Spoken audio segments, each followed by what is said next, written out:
Hey y'all, it's Nancy, the Handy Scandy. Welcome back for another crafty venture. Today, as you can see, I'm hopping along with Team Tiny again.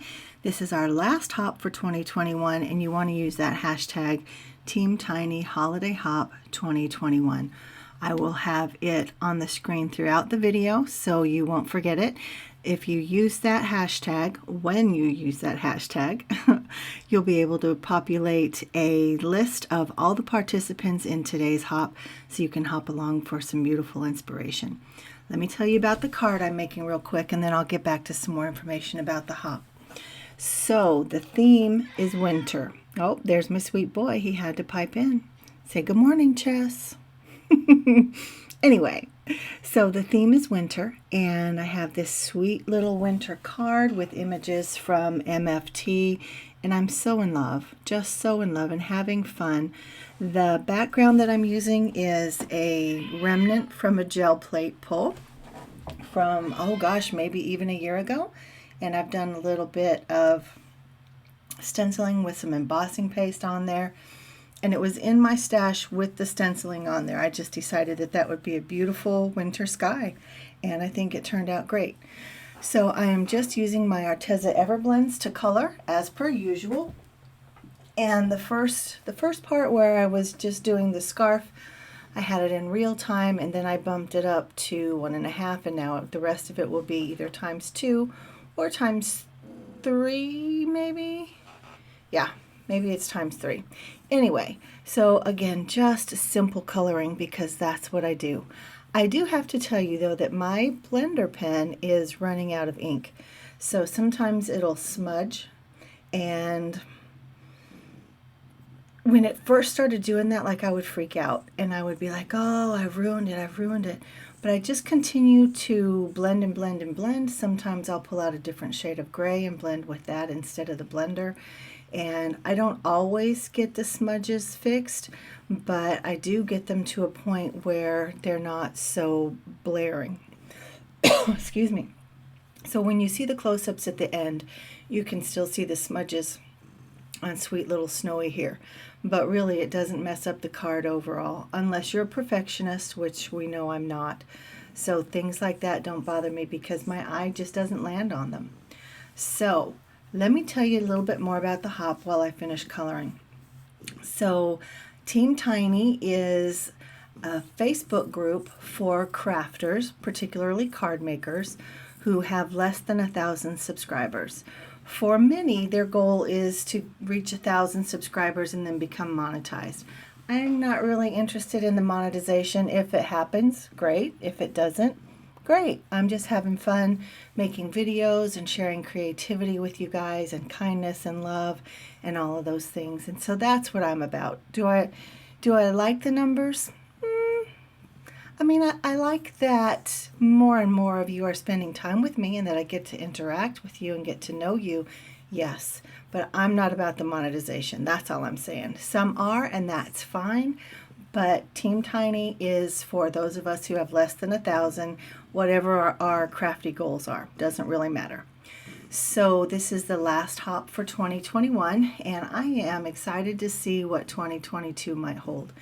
I personally will not be in a whole lot of hops, at least in the beginning of 2022, just because I just signed on with Whimsy Stamps as part of their video design team, and I'm so excited about that. And I really just kind of wanted to clear my plate to be able to dedicate the time that I need to Whimsy, as well as be fair to myself and my family and the other design teams that I was working with. And yeah, I just want to be sure that I'm honoring my limits and boundaries and being present for those that I'm responsible to. So that's where I'm at personally, and I'll say professionally because it kind of is. So one more thing about the hop. There are 2 mini giveaways. MINI. So I'm doing one here on my channel. It will be a little bundle of stencils, bundle of 5, and I will choose the winner from the comments on my particular video. The other giveaway is from Terra over at Mayham Crafty Cards. I'm not sure her details, so you want to make sure that you hop on over and watch her video and give her some love and see what the deets are on her giveaway. So for mine, you don't have to subscribe. I mean, nobody can make anybody else subscribe, but that would be kind if you chose to do that. I'd love you to be part of my crafty tribe.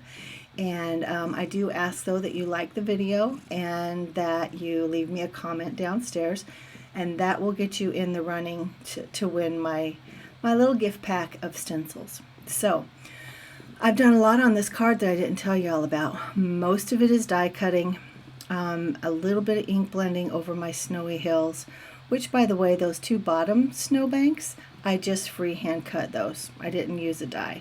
And this one with the wonky swoopy over trees, that's from Penny Black.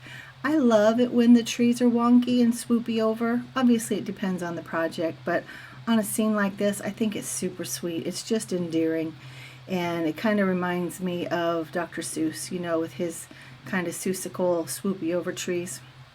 It's kind of reminiscent of that, at least in my mind. And I am just layering them up. Everything is being glued down directly to the panel. Nothing is up on foam tape at this point. And you can see that I die cut the larger white on white piece at the top, which, by the way, that was the Nordic background stamp from Whimsy Stamps, and it is absolutely stunning. I need to use that on many more projects actually, but ones that you're able to see it a little bit better. White on white in my craft room just doesn't show up on the camera very well, so I do apologize for that. But while I'm talking about that particular piece, I don't know if you noticed when I was stamping that out, I had to adjust my paper as well as the background stamp, and I didn't line it up perfectly, so there's a bit of a gap. So was that a mistake, or was that an opportunity for a design change? For me, it was an opportunity for a design change, and that's what I'm doing right now. So that frame on the right where I took the kind of teal colored marker, that was around my panel there on the left. That was what was the remnants of the die cut. And I colored that green stripe, and I'm laying it right across where the stamping did not meet. And it adds this sweet little embellishment. It's the same pattern as the background. It just adds that pop of color and a little bit of extra texture. And then it also serves to put that kind of tealy green in a third spot. You know, we talk about the rule of threes. So he has the tealy green on his scarf and on his hat, and now it's across the background panel. So it'll make sense in just a bit when it all gets put together. But yeah, I was actually not mad about that at all. And again, I think a lot of times it depends on your attitude or your perspective as to whether or not something is a challenge or a mistake, or if it's an opportunity. I often think of them as opportunities, whether it's for embellishment, whether it's for a design change. I don't know, it just depends, but yeah.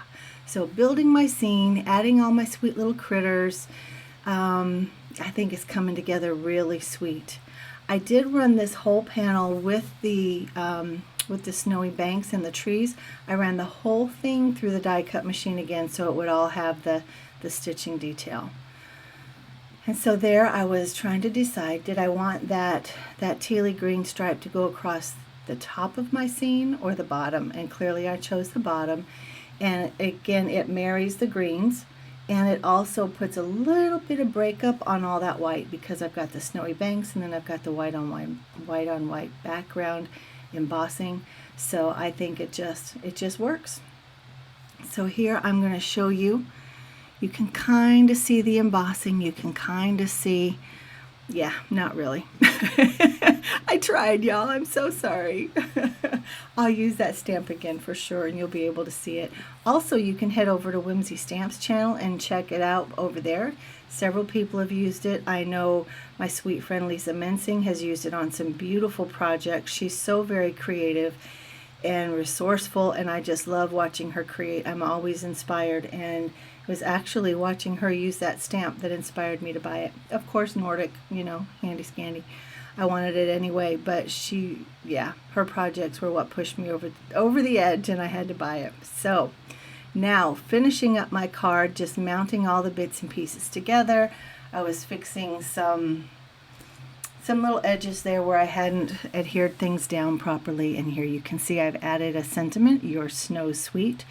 So it's not necessarily for Christmas, it's definitely a wintry scene, and you can use it for whatever you want. It can be a thank you, it can be a birthday, it can be an I miss you, whatever you want it to be.